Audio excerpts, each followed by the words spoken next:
Narodil som sa 4. januára v Košicách, ale v Košicách, pretože moje narodenie bolo v Košicách vynútené tým, že môj drahý otec bol železničiar vo vyššej funkcie a po prvej svetovej vojne bol preložený služobne do Košic. Moja maminka drahá bola poženaná a teda išla za ním a tým pádom som sa dal Košiť. Ale ja som není Košičan, ja mám pocit Žilinca. Lebo je rozdiel medzi Žilincom a Žilinčanom, teda ja som Žilinec. Ale to naše bydlisko zostalo v Žiline a bývali sme ešte v tom čase ako v podnájme, ale taký samostatný domek. Ak viete, pod katolíckým domom je charita jedna. Teda tam v tej charite, tam sme, to ešte nebola vtedy charita, teda tam v tom dome sme bývali. Aj keď sa otec vrátil, teda celá rodina, až asi do roku 1924, keď môj oco postavil dom pod Čašvárkou, ktorý som nevedel. Tak som sa dostal do tej židovskej školy a vychodil som 5 ročníkov základnej školy židovskej v Žiline. A po skončení židovskej školy ste kam chodili? Po skončení židovskej školy som chodil do mešťanskej školy. Tam som absolvoval 4 teda ročníky, tak ako mešťanská škola mala záverečný ročník 4. A po skončení otec, ktorý bol dobre známy, lebo už vtedy sme mali rádio, otec kúpil rádio od inžiniera Auerbacha. No tam som sa vyučil za elektrorádio, technika. Po skončení učebnej doby, pretože som mal známosti v elektrárniach, som sa dostal na elektrárenskú prax do elektrární na vysoké napätia, alebo teda na vyššie, lebo táto učebná doba mala náplň do 380 V, teda nízko, poznáme to. Tak tam ja som sa vyučil, tá učebná doba skončila a oco ale mal záujem na našom vzdelaní, tak ma dal do priemyslovej školy elektrotechnickej do Bratislavy, kde som nastúpil do prvej triedy elektrotechnickej, ktorá mala 2 ročníky, to bola majstrovská, a potom mala nástavbu ďalšie 2 roky. No tak som absolvoval tí 2 ročníky tej elektrotechnickej školy, ale už som bol vojnopovinný. A keďže som nechcel nastúpiť na tú vojnu, tak som dal si žiadosť na ministerstvo. Tak ma prijali vzhľadom na môj priemer zo školy, alebo teda priemer známok. Zodpovedal ich predstavenie sa to, že som mal 1,8, tak ma prijali na štátnu odbornú školu. Táto štátna odborná škola mala niekoľko tých sekcií, tých odborov. Teda jeden bol elektrotechnika, strojné zámočníctvo. A potom tam boli, nechcem povedať, že nie pomocné, ale všeobecné, teda nie špecializované, ale krajčíri, šustri, teda mala odbor, elektro a zámočnicu a všeobecnú časť. Neviem, či... Koľko ste pôsobili ako učiteľ? A kedy ste narukovali? Áno. Začal som učiť v školskom roku 1946. 42. Tí 2 roky tej brannej povinnosti uplynuli a tak ma novým neodvolateľným rozkazom na nástup základnej vojenskej služby povolali asi v novembri, lebo v decembri 1940, teda v tom istém roku, asi v 42. roku. Tak som narukoval do Nitry. Teda prerušil som a prevzal triedu pán učiteľ Funk. Tak som narukoval do Nitry ku autoprapor 1 Nitra. Tak som narukoval do tej Nitry. Tam som teda ešte absolvoval vojenský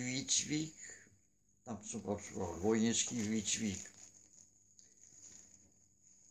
Ale bola jedna skupina Slovákov, teda autopraporistov, bola už v Sovietskom zväze, teda vtedajšom, dosť dlho a títo vojaci už niektorí mali nárok na dovolenku.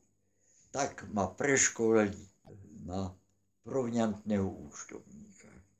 No a tak som sa stal proviantný účtovník, ktorý vymenil jedného, teda v tejto funkcii jedného vojaka v Minsku. Ako ste cestovali do Minska? Ja som už absolvoval málo toho bojového, ani nie tak bojový výcvik, lebo teda autovojska teda malo celkom iný zámer, iný náplň. Ešte ste vlakom? Tak, v 42. vychádza to tak, na 42. rok, pravda. Sme sa nastúpili na Žilinskej ešte starej železničnej stanici, tam na hlavnom nádraží. Smer Varšava, Brest-Litevsk, tá konečná stanica tohoto útvaru, ktorý bol, teda tohoto transportu bol Minsk. No tam som teda vymenil toho kamaráda. A kde ste bývali v Minsku? Že kde ste bývali v Minsku? Koniec Mínska, bol to jeden obrovský blok, bol to jeden obrovský nedokončený blok, bol ešte v surovom stave, čo sa fasády týkalo. Tak tam bolo to veliteľstvo štábnej autoroty, tam som mal kuchyňu, sklady. No a odtiaľ sa robili výjazdy tej kolóny, čo som teda nemal ja na starosti, ale teda v rámci toho útvaru, u ktorého som bol, ktorý chodil pre zásoby aj do Bratislavy, do Varšavy, do Krakova, podľa príkazu. Fasovalo sa tak. Dneska sa fasoval proviant, teda in natura, surovina, na zajtrek, podľa hlásenia, podľa stavu živených dní z dneška. Ale už večer, alebo neviem, keď prišiel príkaz, že zavčas rána musí kolona o 2, o 3, o 4 aut vyraziť tam a tam, preto a preto, alebo ani vojaci a tam nevedeli prečo, ale skrátka, ja som to potom na druhý deň postrehol, dostal som hlásenie, že v noci odešli, tak som už nevaril pre 20, 30, 50, 100 vojakov, ale varil som o tú posádku menej. A to mi vždy zostalo. Takže mi zostávali cigaretle, to hlavné v tom čase, cigaretle a pálené. No, tak kamarádov bolo strašne moc, ma odžobávali, lebo som mal cigaretle a pálené. A ja som nikdy nefajčil. A keďže mi zostávali aj konzervy, tak sa po zamestnaní, lebo toto nebolo miesto frontové, teda bojové, frontové. Jasne. Toto bol tyl, teda zázemie, zásobovanie všeličoho iného ďalšieho, kde už bola frontová činnosť. Teda. Čiže vlastne ste patrili k zaisťovacej divízii. No, áno, zaisťovacia divízia, ale tá mala ešte tylo. A to tylo, to bolo to, čo som teda, to zásobovanie, aby vojaci mali čo jesť. Neumírali hlad. No, tak mal som konzervy, ale moc chlapcov, teda z toho útvaru tých Slovákov, utekalo partizánom. Lebo, a niektorí sa aj odpravili. Keď boli Nemci, teda sa dozvedeli, že náš vojak nejako má vzťahy s domácimi dievčatmi, by mal veľké nepríjemnosti a sledovanie. A keď bol sledovaný a ten náš vojak sa aj mohol dozvedieť, že bol sledovaný, no tak radšej ušiel, lebo keby mu dokázali, to sa likvidovalo. Zastrelili.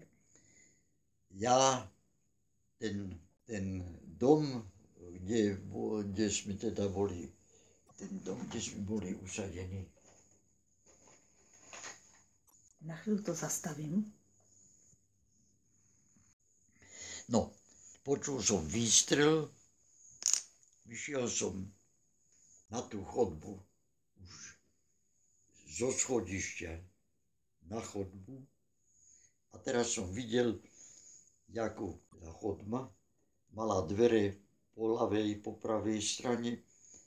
Jeden vojak, nevedel som kedy, možno 10-20 metrov ďalej, nepresvetlené, prešiel z tej ľavej strany na pravú stranu do dverí, ale taký, ako keby sa bol tackal. A on sa zastrel.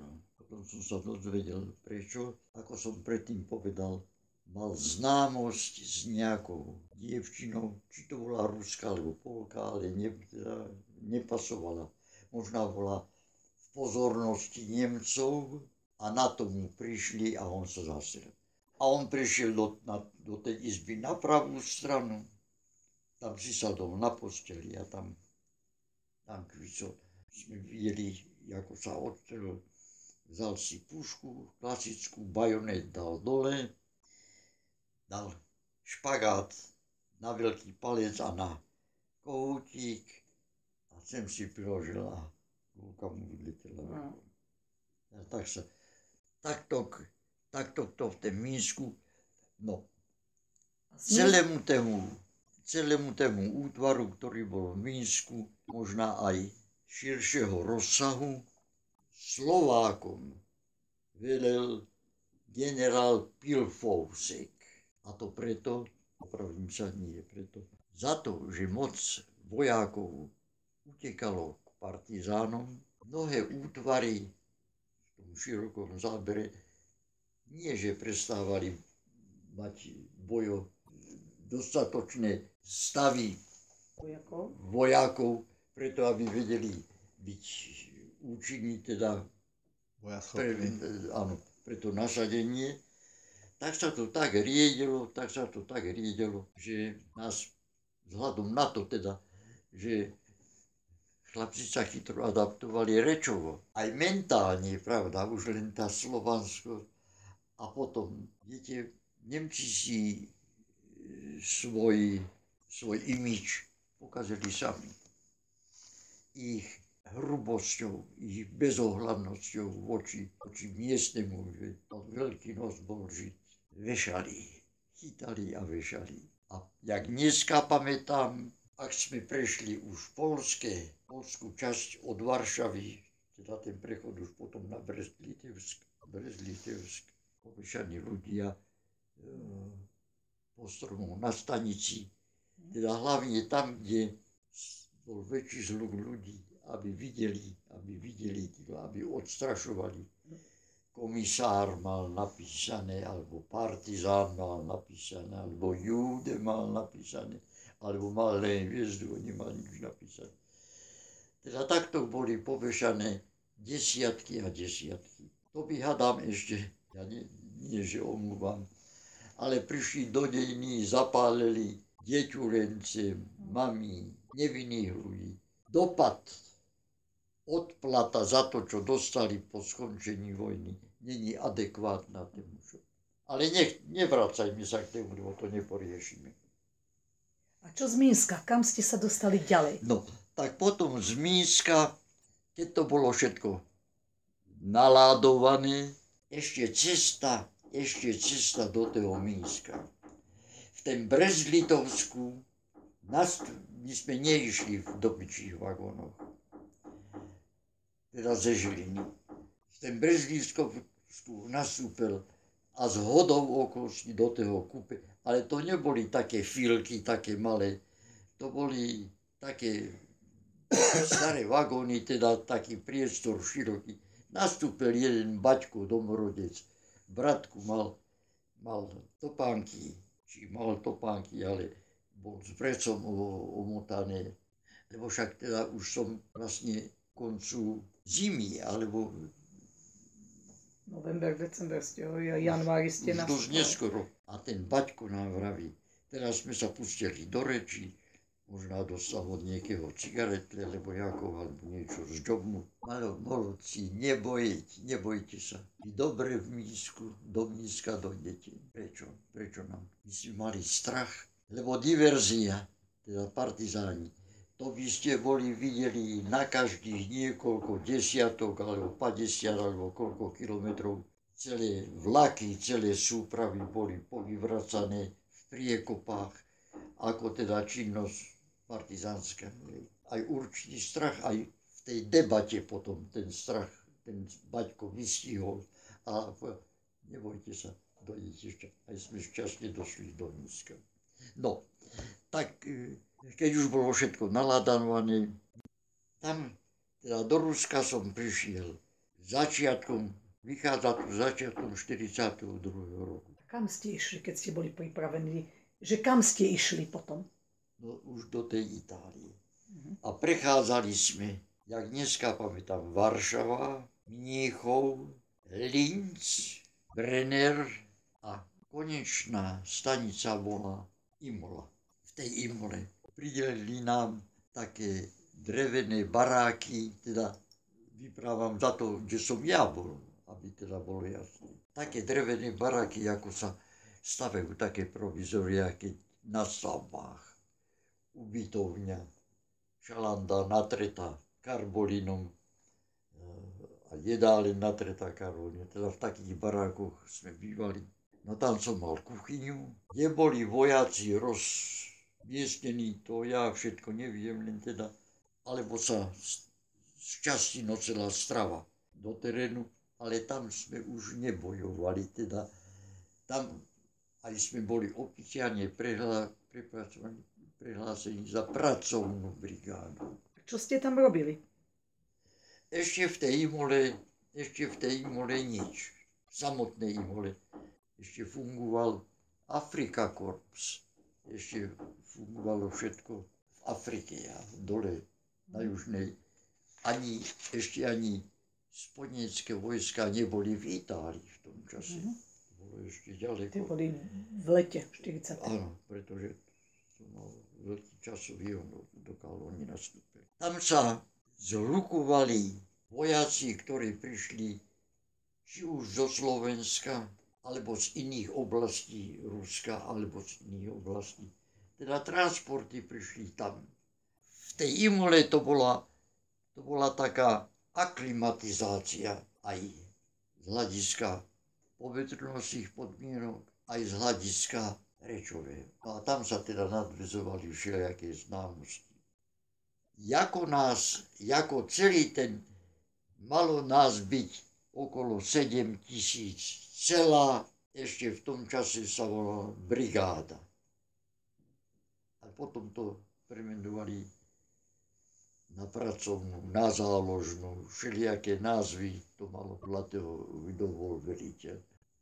Z Imoly nás potom presunuli ku u Frosinone a konkrétne veliteľstvo bolo etablované v obci Patrika. A to Frosinone bolo v blízkosti Monte Cassino. Z toho Frosinone, teda z toho môj útvar nebol na vrchu. Už tá časť Itálie je tak osídlená, že dediny sú na vrchu.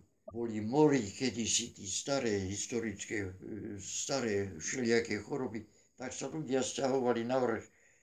Takto Monte Cassino bolo na vrchu, na takém kopci. A tá Patrika, tá dedina bola tiež na takém kopci, na takej homole. A ten môj útvar proviantní boli dole v tej rovine, toho Frosinone. Tak nás presťahovali na to Frosinone a prechádzali sme z tej Imole Rieti Terni až do Ríma. Ten môj útvar bol v doline, teda v rovine by som povedal. A boli sme u jedného gazdu a volal sa Simoni. A potom ste čo ďalej? Že tam ste mali sklady. Áno, tam som mal sklady. No, z tohoto Frosinone do Ríma bolo asi, neviem, buď 120 alebo 180 km. Raz do týždňa tam chodilo jedno nákladné naše vojenské auto pre poštu. No a všetko to, čo by bolo treba, čo sa doviezlo zo Slovenska pre vojsko Itálii, to sa deponovalo v Ríme na slovenskej ambasáde. A na tú slovenskú ambasádu chodilo to nákladné auto a chodila tam posádka 1+1, teda vodič Julius Novorolník ze Spišskej Beléje. A doprovod mu robil jeden Poliak, ktorý bol zajatý Nemcami asi v Rusku, lebo on ešte aj v Rusku bol s nami, ktorý vedel viacej rečí a robil tomu Novorolníkovi, robil tlmočníka, pokiaľ bolo zapotreby, teda nie len jemu, ale teda vôbec styku s tou ambasádou. Tak chodil ten Poliak, ten sa volal Julius, ale neviem mu priezvisko. Ale boli sme tam taká dobrá partia.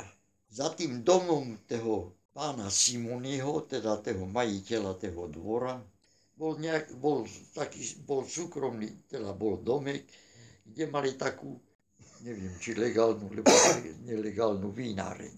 No a tam po večeroch z toho širšieho okolia chodili domáci, aj naši. Tam sme si chodívali pozrieť.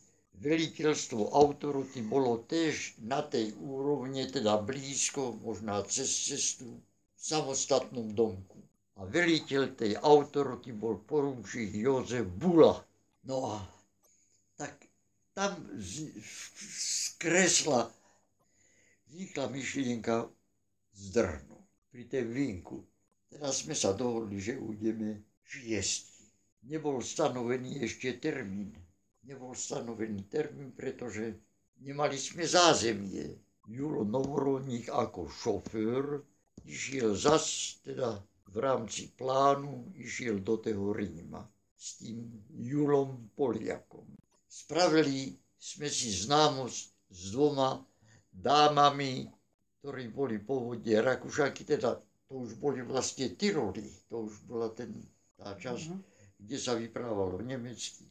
A oni boli asi príslušníčky nemeckej národnosti. Asi na dôchodku, lebo už mali biele vlasy. Tak išiel tam ten Julo s tým, teda obidvaja Julovia. A ten Julo, aj obidvaja Julovia mali za úlohu vyhľadať tie staré dámy a dohodnúť s nimi možnosť nášho úteku. Vrátili sa nazad, toto zase pri tej príležitosti toho vínka, zase teda informovali a na následuje prvé, druhé alebo tretie cesty dostali úlohu nejaké podrobnosti dohodnúť. tak dohodli podrobnosti, že vtedy a vtedy nás budú čakať. Ale ten Julo Poliak sa už nevrátil.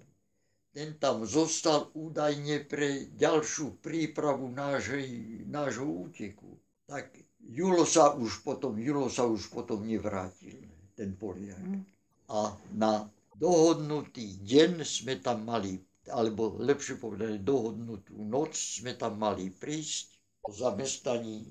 Ja som naložil, keď všetci vojaci z dielne, šustri, pekári a masári už boli z doma po svojich záujmoch alebo v krčme,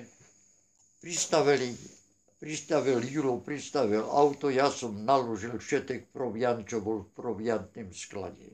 Ale v tom dvore bol potom strážny.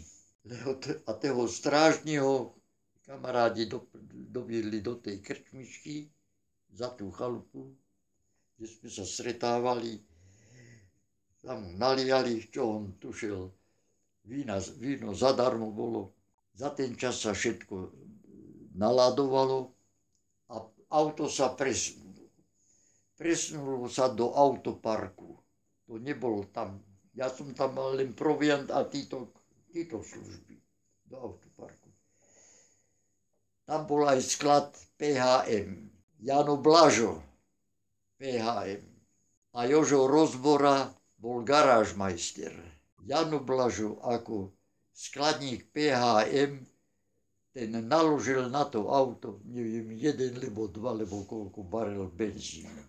Jožo Rozbora ako správca parku, autoparku, všetky autá, čo boli v parku, znepojaznil. Potom bol Jano Filip, to bol výkonný roty všetkých vojakov toho nášho veľkého útvaru. To bol výkonný. Vyplácal rozkazy denné. A potom bol ešte 6. a ešte mal byť i 6. Miloš Magura. To bol pomocník toho Jana Filipa. Tak všetci 5 sme už boli pri aute a Miloš Magura z Liptovského Mikuláša nechodil, tak ako bolo dohodnuté na ten čas. Kvôli nebezpečiu leteckých útokov, bombardovania museli byť všetky okná zatemnené. A na tej budove, kde býval ten Miloš Magura, tam boli okenice plechové, ale tie výstuhy boli otrhnuté a po nitoch zostali tam dierky. A keďže sa už zešerievalo a oknice boli zatiahnuté, vnútri už bola tma, tak som išiel sa pozrieť, čo je s Milošom Magurom. A ja som sa pozrel cez tú dierku a Miloš už bol odstrojený. Blúzu mal dole, kde sa zdá, že mal aj nohy na stole vystreté, teda odpočíval. To znamenalo, že Miloš Magura zradil, nechcel ísť. Tak keď som sa vrátil, toto som zahlásil, sme si dali ešte každý dobrý grapy, už nie vína, ale nálada. A išli sme teda do toho Víryma, tak ako bolo u tých paní to všetko zorganizované. Proti nám už sa pripravovalo, teda časový posun už bol taký, čo ten tlak z južnej časti Itálie už bol taký, čo bolo nutné tam dopraviť, ťažké tanky. Tak proti nám išla kolóna ťažkých tankov a v takejto situácii sme teda ako protismer mali do toho Ríma. Oni išli od Ríma a my do Ríma. Tak sme prišli do toho Ríma dosť neskoro večer. Pani nám dali mapu, tam sme si niečo zajedli, dali nám mapu a povedali, kde máme ísť. Tak to sa volalo Piazza San Martino, námestie svätého Martina. Prišli sme na Piazza San Martino, čakali sme.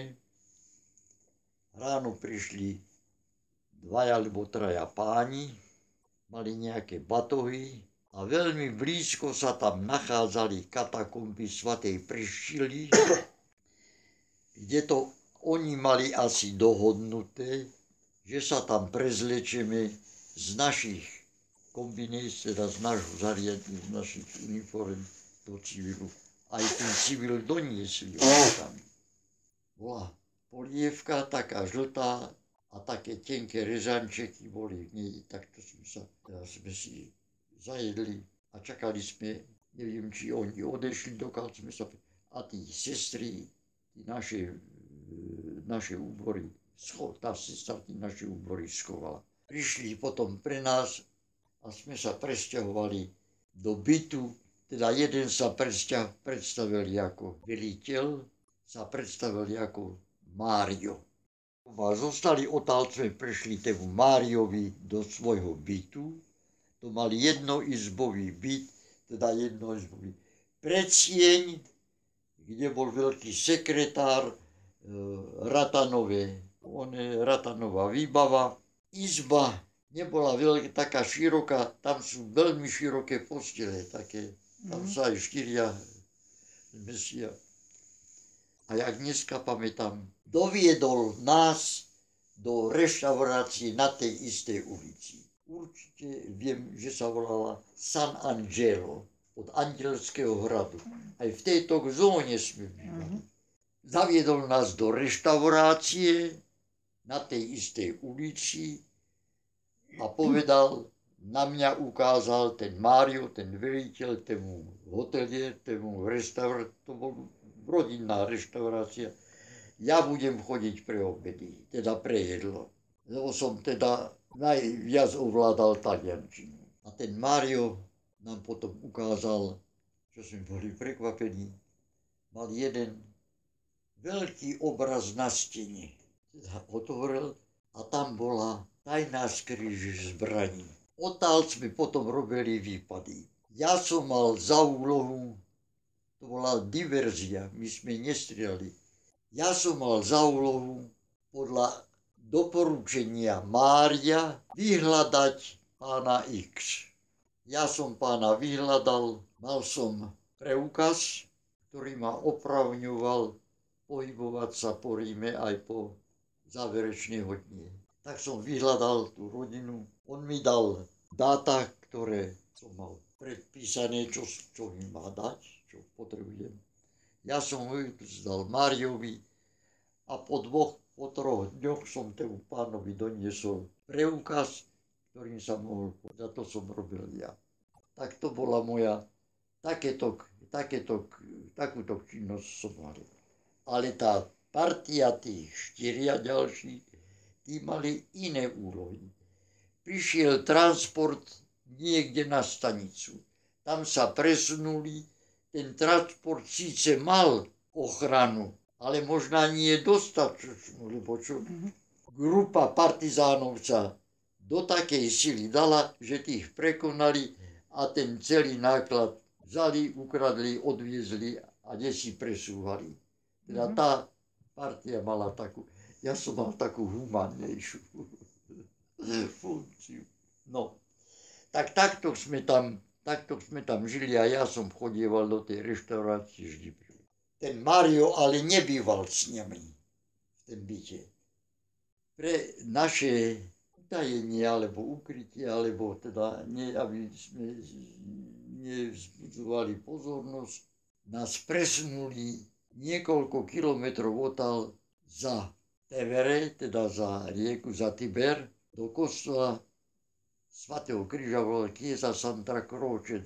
Ešte nám tam dali aj jedného Poliaka, takže sme boli už potom 6. Dávali nám jesť listy z burgine, zvykle takéto strašné čosi po chlebiku. A ráno pre všetkých 5 taká konvička kávy. V tom kostole sme boli za hlavným, alebo vedľa hlavného oltáru. Prikrývali sme sa s kobármi, čo boli v kostole. Ja som veľmi alergický na švy. Ježiš, taký som bol vyhodený. Ja som sa škrobal čosi strašne. Ale jedno malé okienko bolo na tej miestnosti, ktoré bolo situované, orientované do jedného dvora, kde mali policajti cvičení. Lebo sme sa vyškrábali po tých všelijakých rekvizitách, čo to tam je, odrazu policia, bože dobrý. Tak o to sme museli, ale to okienko bolo malé a tak dosť vysoko, takže nezbudzovali, ale nevedeli sme, ako to vyzerá z druhej strany. Či sa nikto nemôže z tých policajtov dívať, čo tam. No. Tak tam sme bývali 4-5 týždňov.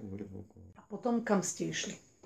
Odtiaľ nás previedli ku jednému nákladnému nádražiu, kde tá partia tých 4, čo zostali, robili to upratovanie, keď prišla. Ale už keď sme boli v tom kostole, tam už táto akcia sa nepodnikala, nejaká iná činnosť bola. Nás privedli ku tému nádražu, čo kamarádi povedali odtiaľto, keď prišiel transport, sme pratali nejaké tie veci. Nás privedli do jedného poschodového domu, na druhé, alebo na tretie poschodie. A ja som mal vizitku na vchode poručík Bruno, tenente Bruno. Teda nemohol som mať poručík, ale prekladám. Tenente Bruno som sa volal. Tam chodila už iná partia tých partizánov, alebo ani nie bohatšia partia tých partizánov tam chodila. A jedna žena, taká ščuplá, nenápadná, pri skromnosti sme sa na ňu dívali. Tá sa veľmi zaujímala, kde sme sa vyzliekali, kde sme sa prezliekali, ako a čo. Ale prečo sa to zaujíma, nevedeli sme. Po nejakom čase sme vystihli, že Mário, keď prišiel medzi nás, je taký, nie že neistý, ale taký nervózny, taký predtým veľmi suverene všetko deklaroval, teda vykladal a potom bol taký inakší. Až raz, no, tam sme presťahovali tie zbrane z toho tajného výklenku, ale už sme medzi tým čase bývali v Chiesa Santa Croce, ale sme Santa Croce obešli a išli sme pre tie zbranie. Tak sme ich privezli. Tam to bol byt jedného vysťahovanej rodiny pred bombardovaním alebo pred frontom, už prečo išli ku rodine niekde na dedinu. Naznačoval ten Mário, že čosi není v poriadku, podezrenie, jedno, nie zavčas rána, ale tak hodne pred obedom niekto dlho búchal na dvere, tak sme mu otvorili, alebo vyrazili ich, alebo my si otvorili. Prišiel Mário, zle je s vami, Fero, ty sa chytro obleč a ideme do Vatikánu. Čo sa stalo? Naznačil medzi riadkami, nevyprával moc, naznačil medzi riadkami, že je zrada. A povedal mi, že tá žena bola konfidentka pre Nemcov, bola Ukrajinka podľa nej. A že tí kombinézy, čo sme mali, teda tí vojenské, oni partizáni predali a ona nič nedostala. Tak sa im pomstila. Tak sme išli vzhľadom na to, že situácia bola takto napätá, tak sme, teda Mário to už vedel popredku, tak dojednal ve Vatikáne, lebo Vatikán nie je len teda mesto, so všetkými tými náležitosťami mestskými, také záhrady sú tam. Tak sme prišli do toho Vatikánu, do tej časti väža, určité schody a prišli sme donútra. Dostojný pán, čo tam sedel, takto fajčil. Ja som ešte vtedy nefajčil, parádna fajčka. Prijal nás, on už bol informovaný od Mária a mali sme v nejakej záhrade v skleníku a zelení, lebo čo. Mali sme v tej záhrade pôsobiť ako. Mali sme sa presťahovať z toho bytu, kde som teda bol tým poručíkom. Všetko bolo dojednané, na druhý deň sme sa mali sťahovať.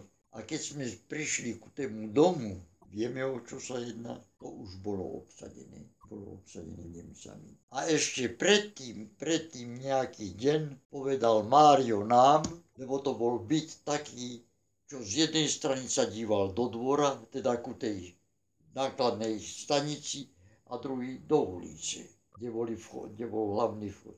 Keď by bolo zle, karabíny sme mali, strieľajte. Jaký význam, teraz sme si uvedomili, to je hlúposť, strieľať. No však nás nechajú vyhľadovať, lebo čo nie? Jaká presila môže byť? 4 a 5 proti, neviem, koľky by tam boli vtrhli. Takú hlúposť. A vtedy sme vystihli, že čosi není v poriadku, a preto sme sa mali sťahovať do toho Vatikánu. No tak sme prišli, ale už sme my do toho domu neišli, teda Mário ani ja.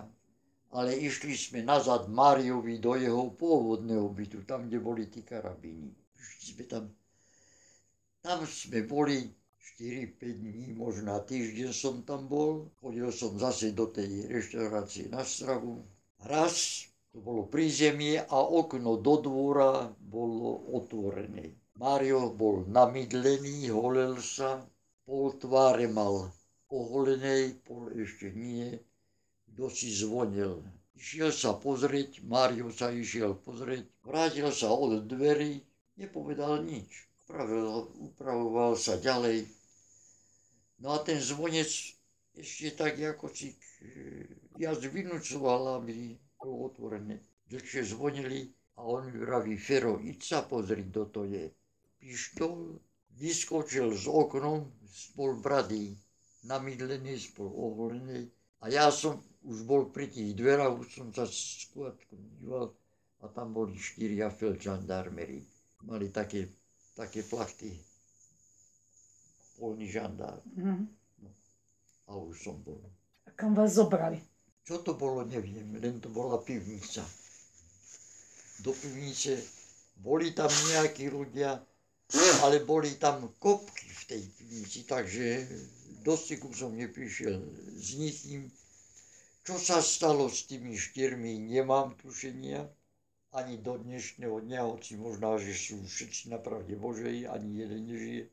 Až na 3. alebo na 4. deň výsluch a ja som sa vzdoroval, hoci som vedel, že to je zbytečné. To boli civilní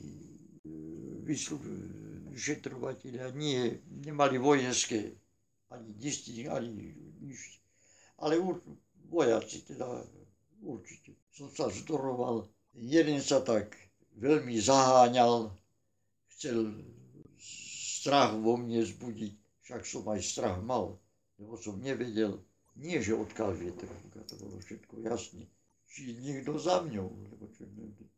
Skutok bol dokonaný.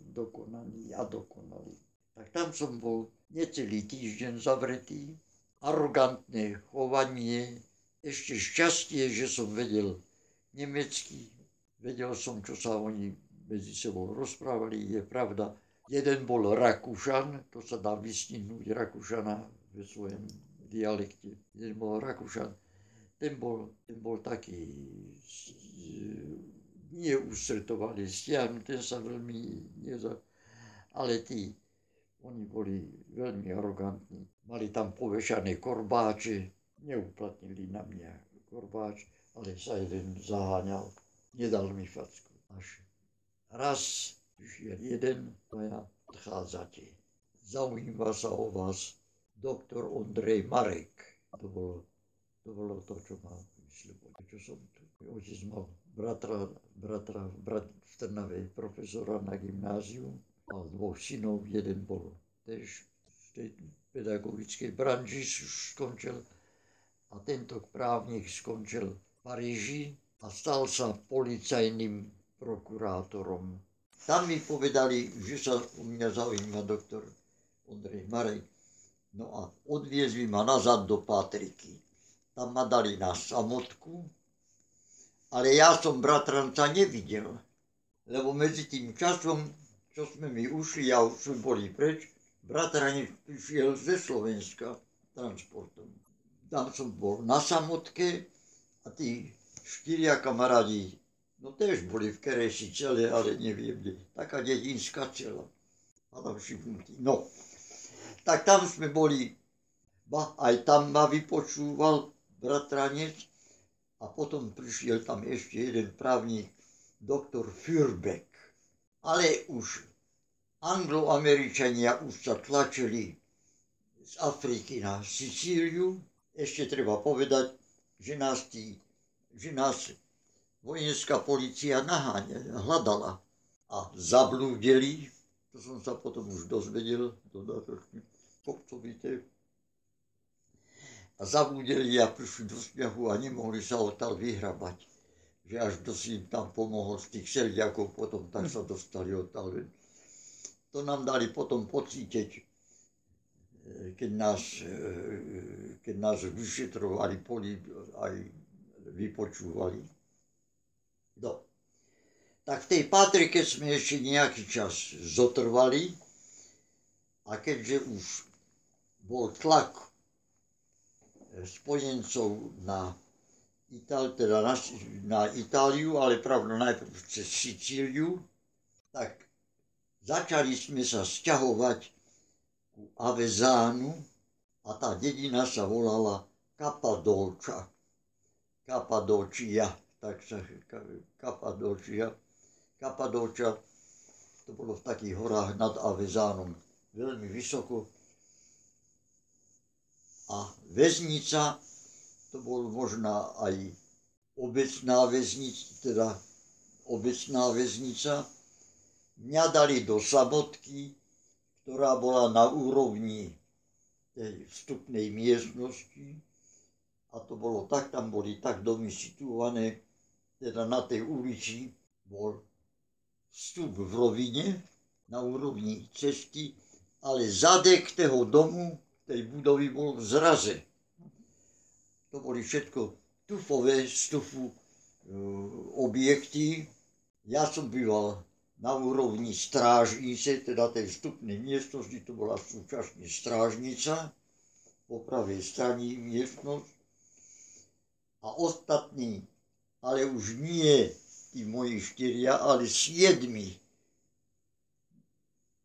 A medzi tým, čo ešte v tej Patrike boli zavretí iní a pre iné. Nemali s nami nič. Teda naši 4 a ešte 3 im pridali. A ja som bol na samotke a 7 boli dole v pivnici. To sa z tej strážnici išlo do pivnice. Ja som videl, ako odtiaľ vynášajú v kybli fekálie, lebo tam nebolo sociálne, teda vynášali fekálie a vždy dozorca, pripravený s puškou, ukázal, kde majú vylievať ten kýbel do kýbla. Kedy si, to sa určite dohodli, obzreli si ten terén, keď vynášali ten kýbel, obzreli si ten terén, ako to vyzerá. A počase vyžobali s lyžičkami a teda s príbormi, vyžobali v tom tufe sa vápno, teda tú maltu spomedzi tých kvádrov, toho tufu a všetci 7 ušli. Pozvezovali si plachty a možná deky, lebo čo, a pekne spravili takú dieru cez ten základ, všetci sa pustili a ušli preč. A vás tam nechali? Ja som bol hore. Ja som nebol v tej pivnici. Áno, jasné. A ja, keď bola dobrá nálada na veliteľstve, tak som chodíval hrávať. Som vám spomínal, ja som bol harmonikár. Raz, neviem, doma nejaký sviatok, teda 7 boli ujdutí, nevedelo sa kade, ktorým smerom ušli. Len ráno, keď bol budíček, tak prišiel dozorca, neviem, otvoril dvere, lebo ako, a videl spod príční svetlo z tej diery, kade potom uchádzali. Na 3., na 4., lebo na koľký deň, neviem, na veliteľstve bol taký bašavel, ja som tam hral, a tých 5 teda chytili a doviezli nazad. No a tam sme zotrvali. A čo vy ďalej vo väzení? Aké boli vaše ďalšie osudy? Zasa spojenecké vojska boli ešte úspešnejší, tlačili sa, teda z juhu postupovali na sever, tak museli sme z tej Kapadóčie utekať. A odtiaľ sme utekali skoro 600 kilometrov, tak ako sa pamätám, možná viac, možná menej. Tam každý na vlastnú pest. Pamätám, tam pôsobili hlboko lepší. Tí flígeri a tí sa zamerávali na odstrel na jedného aj zajaca, čo im prišlo do rany. Už sme boli v dennom odpočinku, teda cez deň sa nesmelo ustupovať, len v noci, z večera a v noci, potom sa zase desi zaláhlo odpočinek a potom sa ešte v noci pokračovalo ďalej kvôli tomu, aby nás teda nepostrihli. Tak sme prišli až po pád a prechádzali sme cez most, volalo sa Ponte Lago Scuro, do mesta, cez mesto Rovigo. Rovigo bolo okresné mesto a my sme sa usadili. Frata Polesine bola hore, práve pri tém Avezáne. Kapadóčia bola pri Avezánu. Takže teraz by mala Kapadóčia. A prišli, to bolo, a teraz sme prišli do Frata Polesine. Ja som bol väzeň na slobode, ale už som nemal dozorcu. A ďalej ma ustanovil kapitáň Rutkaj Vrúčan ďalej do mojej funkcie. A ešte som nebol ani odsúdený. A v tej Frata Polesine ja som býval u jednej rodiny s jedným Trenčanom, Pištínkom, Svrbíkom. A tam som nadviazal také dobré známosti, priateľstva pri víne.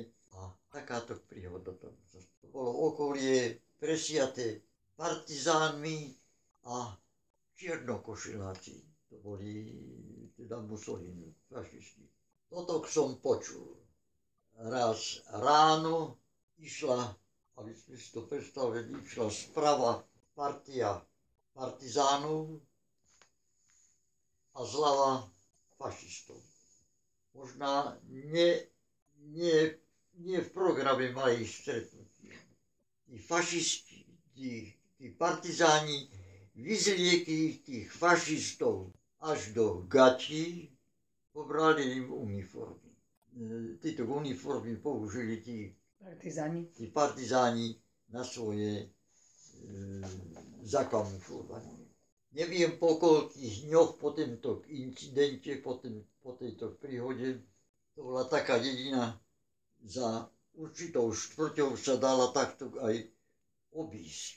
Na námestí sme mali várnicu s jedlom, s minážom, bol obed a odrazu bola streľba okolo obeda. Tak sme vybehli ven a ľudia sa zhrkovali a dobehli sme tam aj my.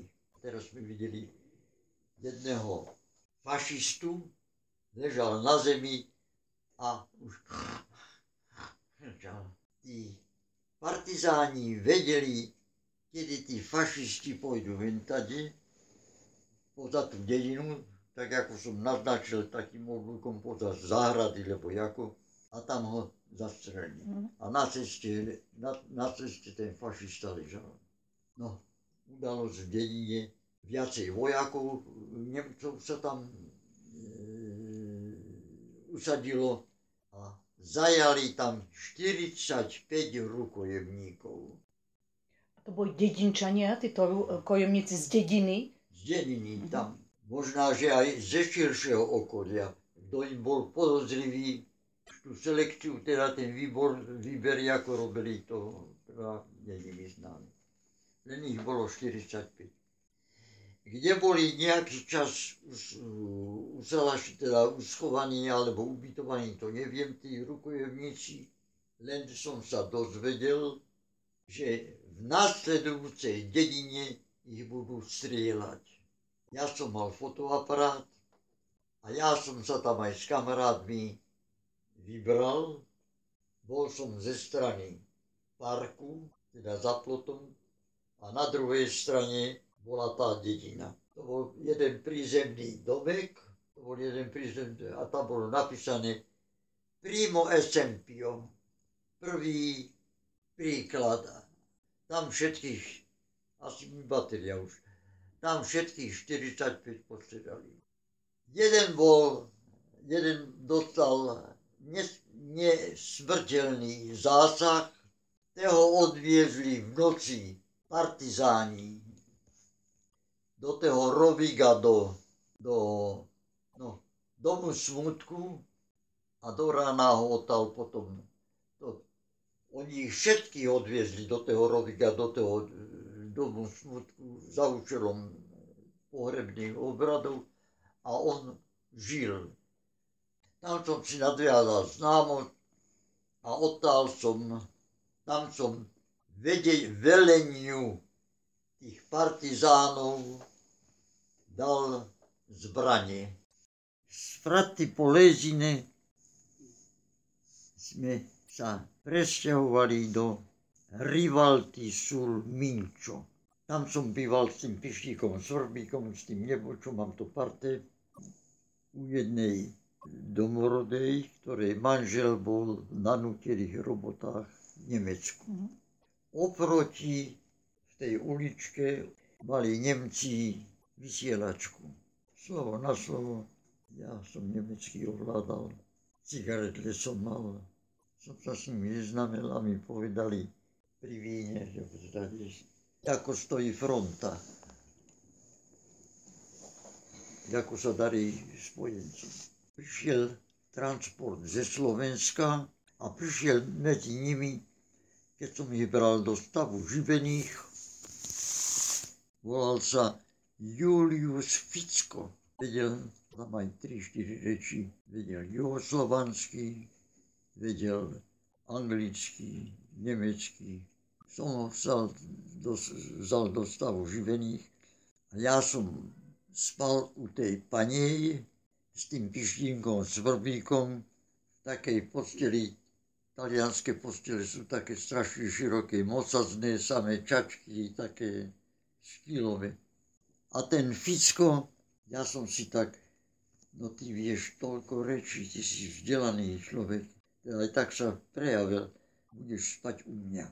No a choval sa celkom dobre, prejav bol taký priateľský, pri vínku večer, teda po zamestnaní, keď sa išlo. A ten Julko, ten si tak vypil. Aj tí Nemci tam prišli a tí Nemci mi vyprávali, ako stojí fronta. Lebo dostali cigarety, zábava, vypili si, pravda, uvoľnenie. Tež neboli všetci pre vojnu, zvlášť Rakúšania nie. A chodili tam aj Francúzi, čo boli na nútených prácach. Tí niekde, čo si v teréne kopali, možno zákupy, lebo čo ja, nejakú prípravu robili. No a tak sme sa medzi sebou rozprávali. Ficko tlmočil mne navzájom, lebo vedel aj francúzsky. No a tí Nemci mi vyprávali. Ja som vedel od Nemcov, jaká je šit. A tým Francúzom som to povedal. Tlmočil cez toho Ficka. Počasie Ficko zmizol. Odtiaľ sme sa potom presťahovali do Corteolóny. Kamarát Béla Kopšík, holič z Prešova, mal nejaký sviatek, tak sme u neho oslavovali až do rána. To bol taký vínarsky kraj tam. A s tým Pištínkom a bývali sme u jedného pekára. Oproti tému pekárovi bolo DVK, Deutsches Verbindungskommando. Nad ráno, zavčas rána sme išli s tým Pištínkom Svrbíkom, sme išli od toho Bélu Kopčíka z tej oslavy. Pri tém DVK to bolo len cez ulicu.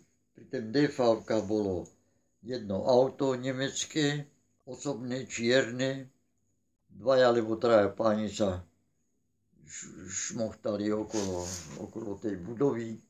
A tá pekáreň mala vchod z ulice, ale mala také železné okenice, až potom boli dvere klasické. Som búchal, teda aby nám prišiel, no a dokiaľ prišiel to, ešte nikto neotváral. Dvaja, traja, alebo koľký prišli z tej druhej strany, tí, čo tam už stáli, a pýta sa, ktorý z vás je Marek? Ich byl Marek.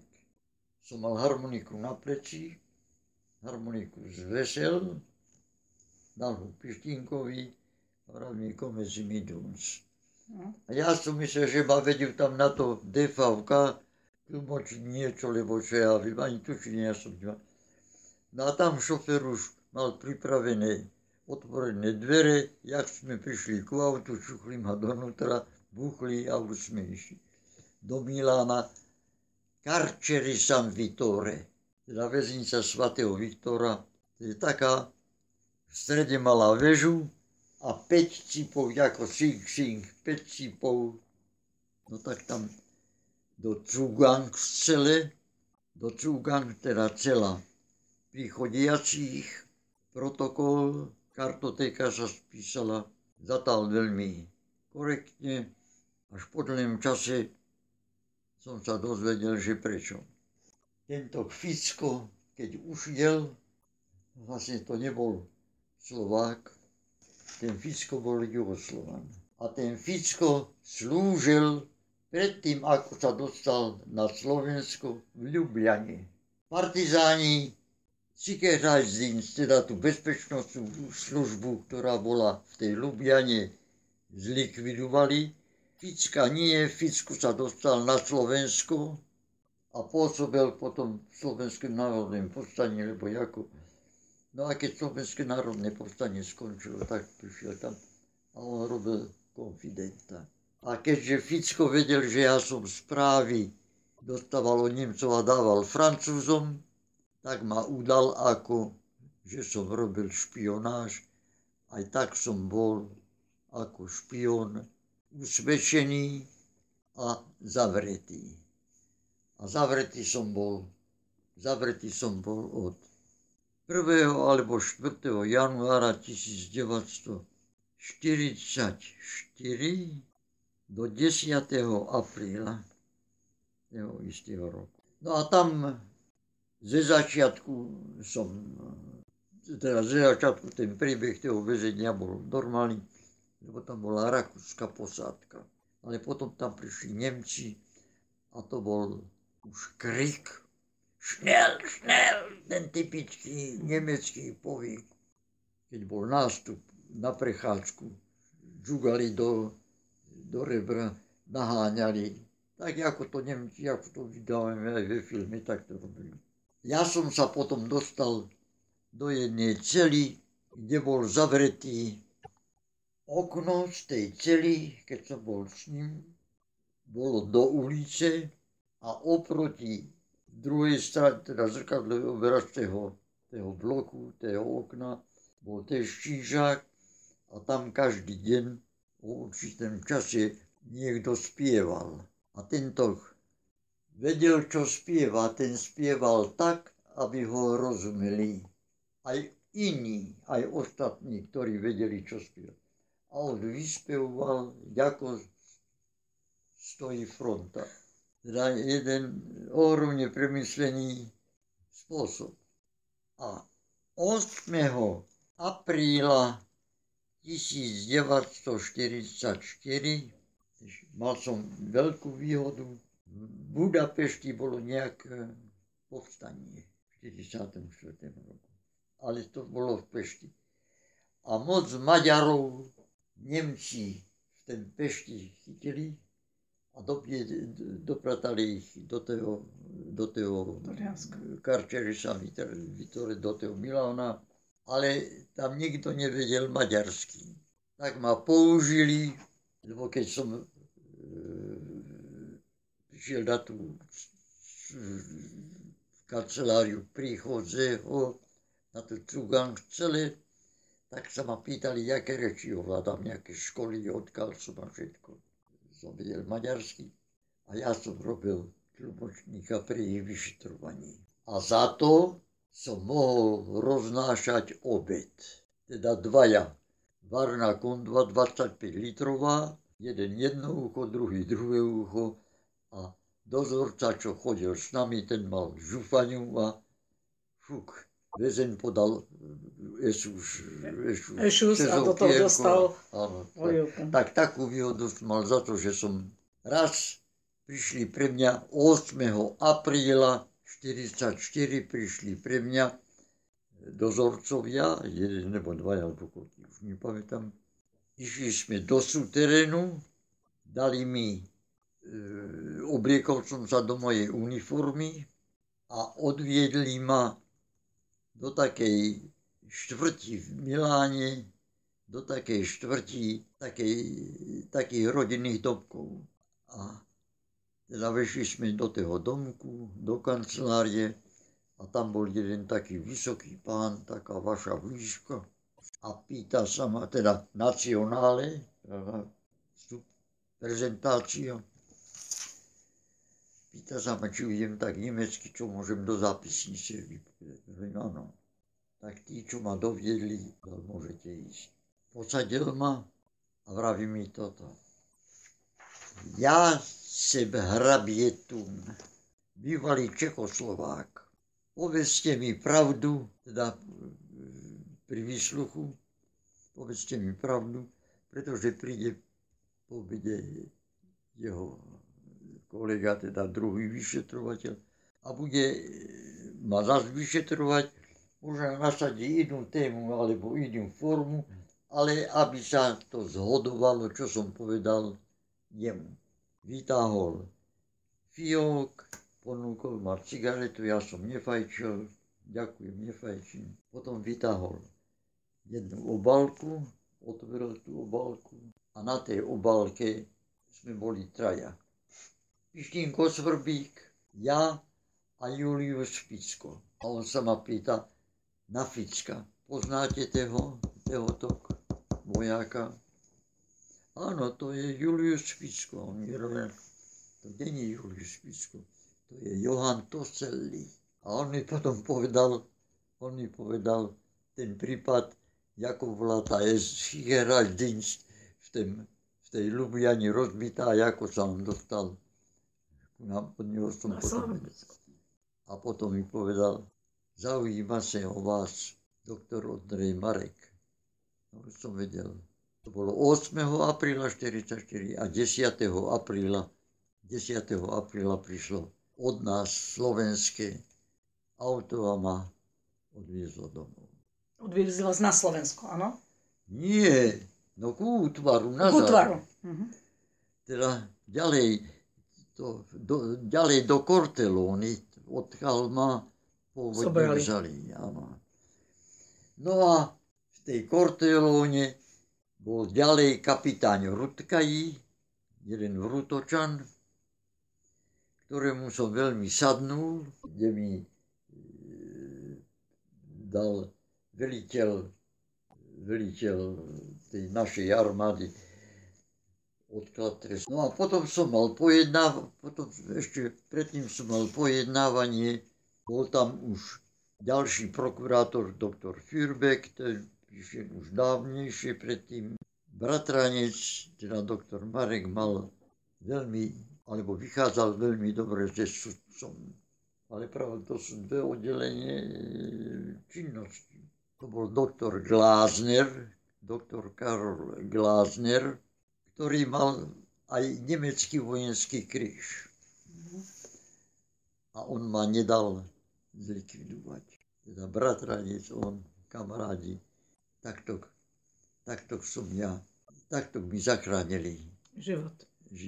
Ale už Nemcom sa riadne tiekla voda do topánok. Jak sa pamätám, tá dedina sa volala Vila Marčána. Aj Kmickieviča, toho nášho veliteľa, aj toho zavreli, ten už bol v Miláne. Potom nadporučík A ešte dvaja nadporučíci, jeho pomočníci, aj tí boli zavretí, neviem prečo pustili ich. A bolo hlásené niekde ďaleko od toho miesta, kde sme boli usalašení. Už sme boli zajatí. Kto vás zajal? Nemci? Takže kto vás zajal? Nemci, že? Nie, Anglo-Američania už. Už Anglo-Američania. Ale Nemci ešte niektoré cesty alebo niektoré časti mali obsadené. Ešte neboli v tých miestach alebo zlikvidovaní, alebo stiahnutí. Išla tá kolona, tá nemecká kolona, to utekali už pred obchvatom. Naši už dostali také avizo a naši sa dali s partizánmi, naši chlapci, vojaci, aj teda domorodci. Blízko cesty bola veľká krčma a kedy si vraví, harmonika bola vždy všade. Fero, ty pôjdeš hrať a uvidíme, čo bude ďalej. Prišla tá kolona, Nemci boli unavení a ustrašení. Poodskakovali, išli sa napiť, či už vody, lebo pivo, lebo čo ja viem čo. A vtedy veľká časť našich vojakov obsadila celú tú kolonu. To, čo nechali na ceste, teda tie autá a to všetko. No a mal som fotografiu, kde s tými partizánmi sme pohromade, teda tí, čo sme ich zajali. Ja som hral a oni popíhali sa, tešili, že všetko, no. A za ten čas tí naši tú kolonu zajali. To bolo v oblasti Cremona. Odtiaľ už sme boli za pádom. Tak, naša armáda, teda určite útvary, ešte stále neboli sústredené. Rozbité podľa toho, ako kde sa uvoľňovali Nemci alebo pôsobili spojenci. My sme boli všetci odsúdení. Ja som mal obžalobný spis, teda mali sme ho každý jeden, kde bolo napísané, čo sme vykonali.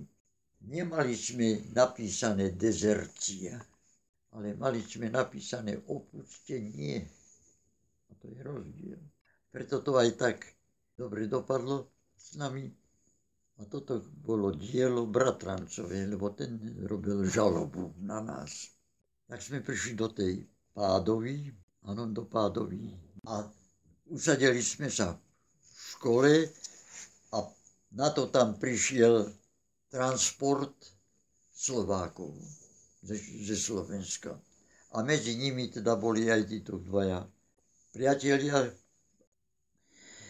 Eduš Vrbách kedysi spomínal, teda pri tej príležitosti, že mal tetku, ktorá sa vydala za Taliana, ale po prvej svetovej vojne, keď ešte teda, a býva pri Udine, to je od Pádovy možno z 180 km, býva v dedine Marčána. A mi vraví, Fero, poďme ju navštíviť. No ale to sa nedá, tak však nemáme čo žrať. Tak Lojzovi Čarneckému sme nechali naše propriety, čo sme mali. Nie, z Pádovy sme prešli do Benátek. Ja som mal obžalobný spis. Boli sme tam všetci 5 vypísaní. Ja som išiel na také nemecké oddelenie, kde by na základe toho obžalobného spisu dali Waschverpflegung, to je nutná stravovacia jednotka, to je cigaretle, nejaká konzerva. A oni nevedeli čítať, oni dali na 5, oni sa len dívali Rozbora, Mareka, toto, mena. Ale nevedeli, o čo sa jedná. A ďalej bolo, pretože ňatého a tak ďalej, teda obžaloba. tak sme dostali proviant a cigaretle. Prišli sme nazad do Mestre, tam bola posledná železničná stanica, vtedy, dneska sa už do Benátek s železnicou ide. A tam sme sa spriatelili so strojvodičom, ktorý išiel do Udine, teda hore na sever. No a tak sme prišli až do Udine a začali pátrať po tej Marčáne, po tej dedine, kde tá Edušová tetka bola vydatá. No aj sme to našli, poradili nám Taliani. No, potom nám poradili, kde tetka Edušová býva. 3 dní taký bašavel bol. Ježiš Marianka. Tetka ešte žila, stará dáma, stará pani.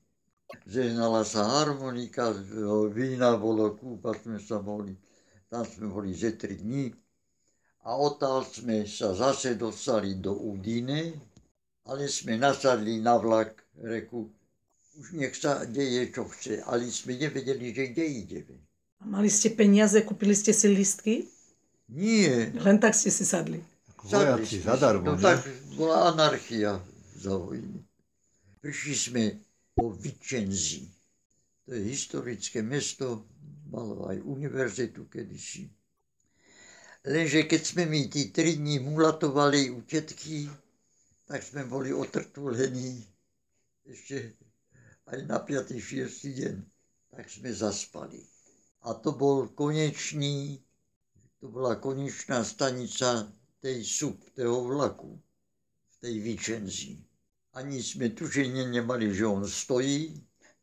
No teda však sme spali. Len vieme, že nás dosť potom triasol, zebúzal. To boli talianskí karabinieri, ktorí mali službu na tej stanici. No a my sme boli preláknutí a nechceli sme, tak rozpamätávam, nechceli sme výjsť odtiaľ, lebo sme nevedeli, či vlak pokračuje, lebo čo. Tak nás nechali a išli na Bahnhofskommando, na teda staničné komando Nemcov a prišli Nemci. Ale Nemci už teda s nami jednali inak. Tí nás, nie že nás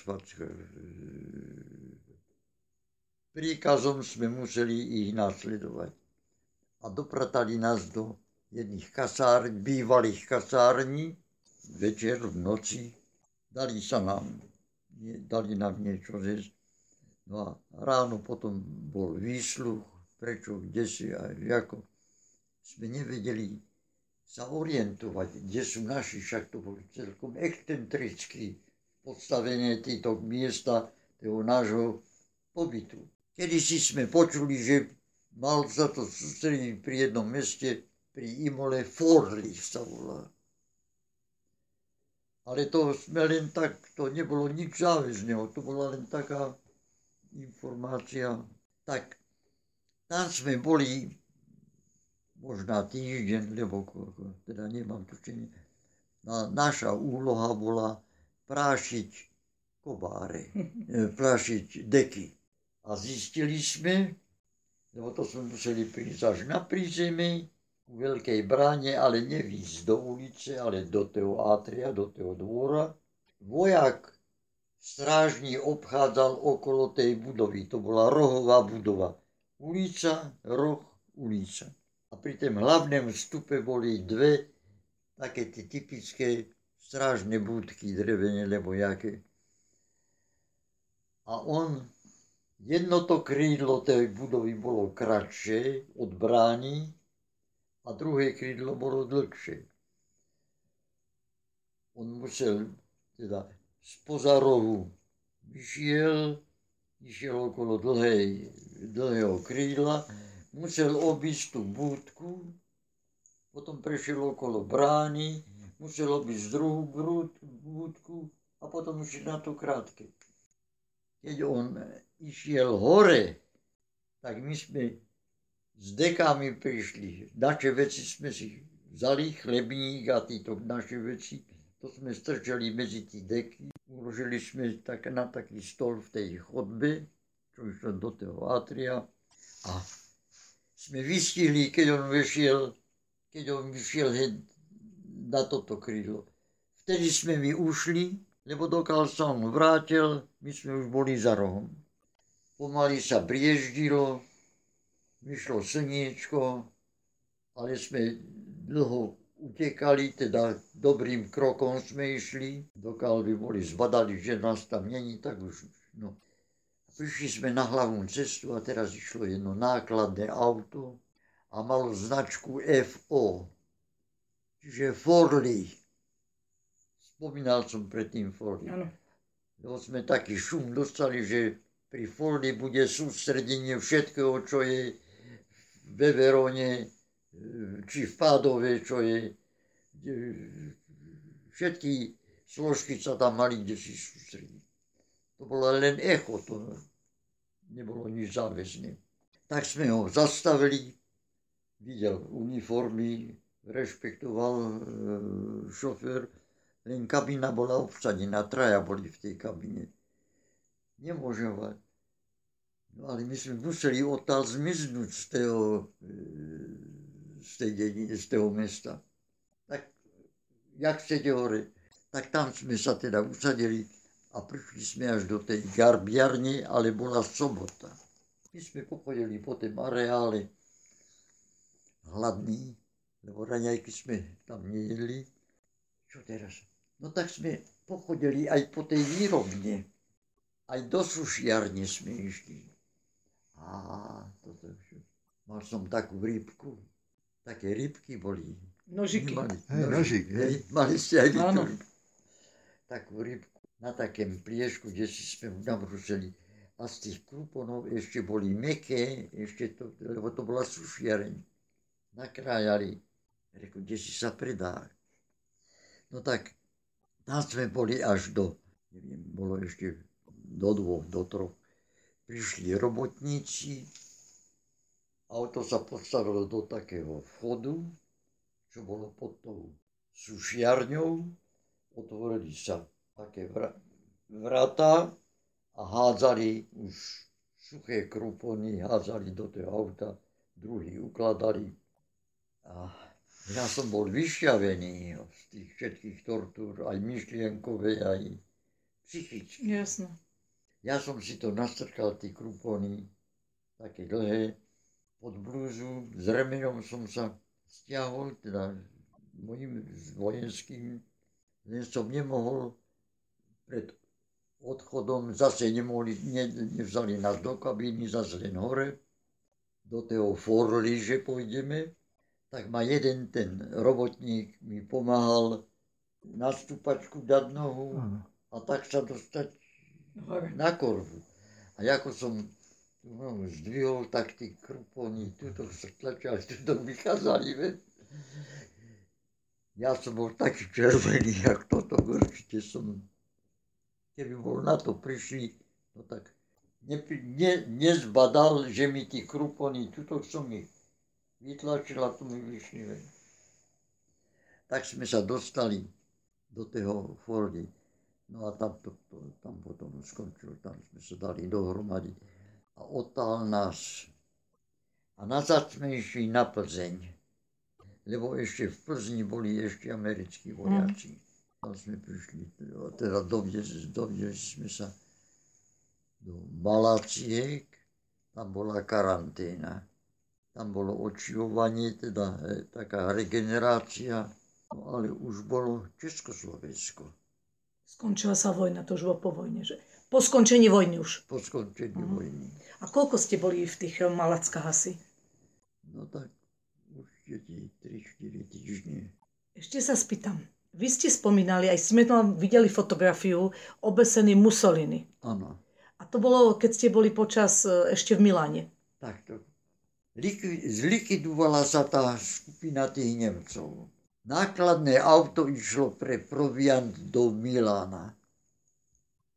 Ja som sa s nimi zviezol, chcel som ísť do tej väznice, do tých Carcerisa Vittore a chcel som odtiaľ potvrdenie, že som tam bol väznený. No a prechádzali sme cez ulicu, bol tam veľký zhluk, sme teda vyšli do terénu, jak dneska pamätám, ale sme nevideli foto, to bola benzínová stanica. A videli sme, ako lešenie z trubek pospájané, nejaká konštrukcia pospájaná, ale čím slúžila, sme nevedeli. Len jedna babka sa, taká drobunka, sa predrala medzi ľudí, prišla až ku niečemu, čo sme ešte nevideli, a 6 razy strelela. A že zakričala, tomu ľudia už vypravili, že to domusili neho to máš za mojich 6 synov, ktorí pre teba zomreli, alebo teda. No a ja som vešiel do tej karčery Vítore, dali mi potvrdenie, že oni mi ho dali predtým. Už keď ma doktor Thun, keď ma už tam uviedol, už bolo dobre. Asi telefonoval, dali mi všetko, čo som potreboval, potvrdenie, koľko som tam sedel. Dali mi s tým, a je napísané na ten papieri, že som sa tam dostavil na vlastnú žiadosť